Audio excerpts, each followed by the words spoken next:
Microsoft just dropped its latest earnings, and the headlines sound completely familiar. Strong cloud growth, AI momentum, another solid quarter. But if you actually dig into the numbers, a very different and frankly more interesting story starts to emerge.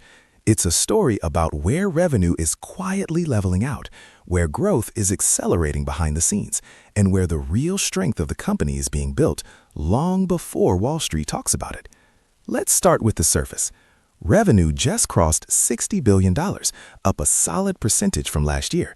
Earnings per share, comfortably above expectations. It looks routine, but data shows something fascinating. Historically, when Microsoft beats on both revenue and earnings like this, the stock's short-term volatility tends to fall. In simple terms, it becomes less likely to experience sharp drops.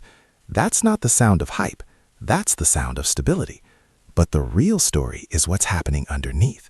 The foundation is built on businesses like Office 365, LinkedIn, and its enterprise software.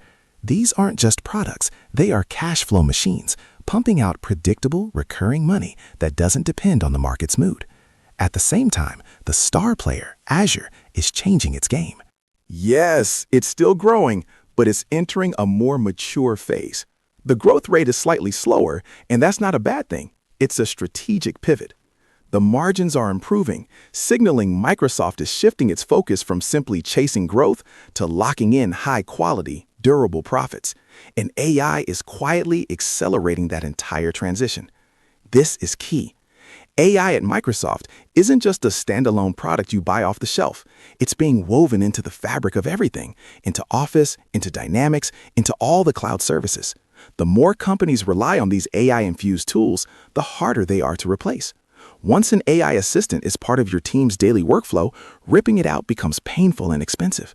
That's why the data sees this as a compounding engine, not some explosive one-time hype event, but steady, sticky growth that builds on itself year after year. Another overlooked signal shows up in customer behavior. Demand is increasingly driven by large, long-term enterprise contracts, not smaller businesses.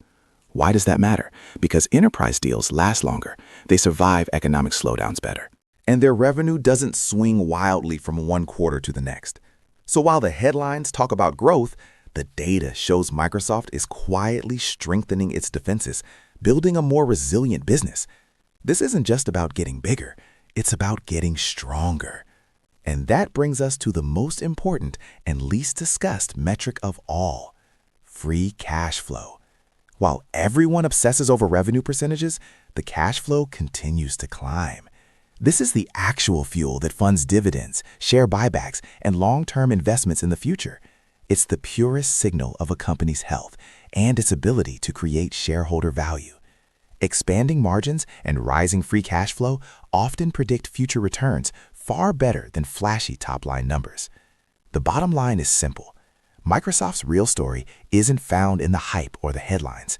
It's in the durable revenue streams, the improving margins, the deeply embedded AI, and the resilient enterprise demand.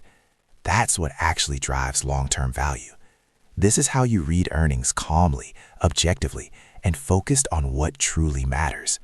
It's how you follow the data, not the noise.